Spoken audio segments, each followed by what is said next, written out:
PM Modi ने देश में दूसरी बार साफ साफ कह दिया है कि संकट बड़ा है, इसलिए मिलकर निपटना होगा।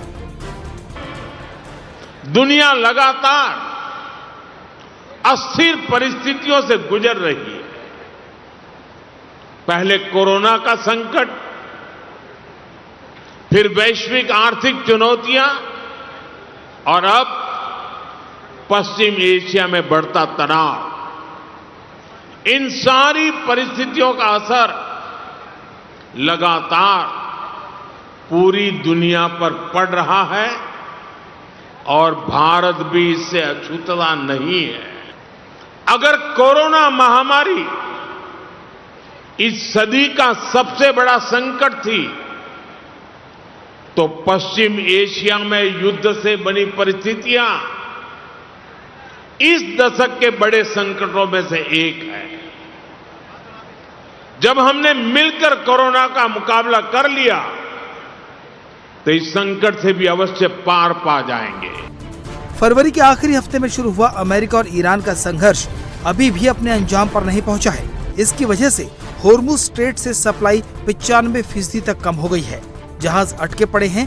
जहां पहले करीब 120 जहाज रोज होर्मुज को पार करते थे, वहां अब केवल 4-5 जहाज ही से पार कर रहे हैं। भारत ने इस टेंशन के बीच भी अपनी सप्लाई को ज्यादा प्रभावित नहीं होने दिया। सरकार भी लगातार ये प्रयास कर रही है कि देश के लोगों, देश के सामान्य नागरिक पर इन सारी विपरीत परिस्थितियों का कम से कम असर हो।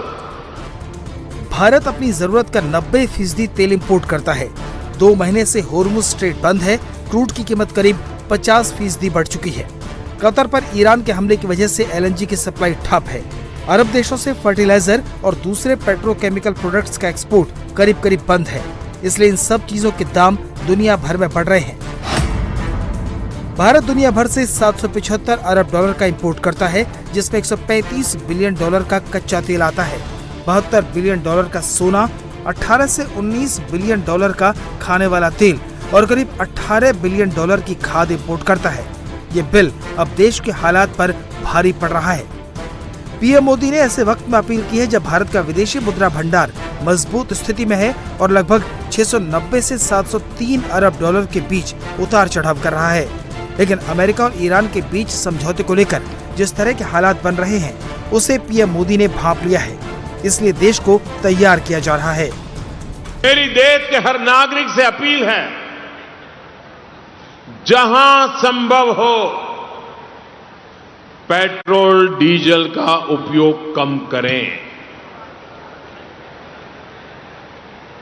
मेट्रो का उपयोग करें, इलेक्ट्रिक बस और पब्लिक ट्रांसपोर्ट का अधिक इस्तेमाल करें। यह जरूरी है कि सरकारी और प्राइवेट दोनों ही दफ्तरों में वर्चुअल मीटिंग्स और वर्क फ्रॉम होम को प्राथमिकता दी जाए। मैं कुछ स्कूलों से भी आग्रह करूंगा कि कुछ समय के लिए ऑनलाइन क्लासेज की व्यवस्था पर काम करें। खाने के तेल पर भी देश की बड़ी विदेशी मुद्रा खर्च होती है। अगर हम थोड़ा संयम बरतें, तेल की खपत कम करें, खाने के तेल की, तो इससे देश और हमारी सेहत दोनों को लाभ होगा। डीजल पंप की जगह सोलर पंप्स का उपयोग बढ़े। और हम तो किसान के बेटे हैं, किसान की बेटियां हैं। हमें अपना खेत सबसे पहले बचाना है, हमें अपनी धरती मां को बचाना है, हमें केमिकल फर्टिलाइजरों से अपनी धरती मां को मारना नहीं चाहिए। हालात पर सरकार की पैनी नजर है।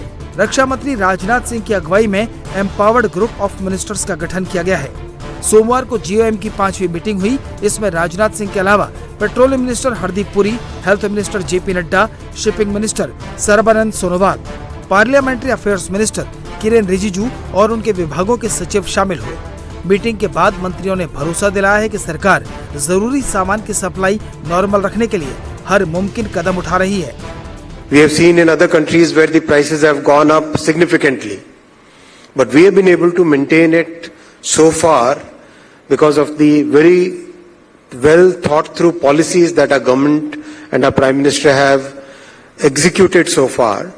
But since the war is now still going on, and yesterday's developments we all know that truce is still far away, looking kind of difficult.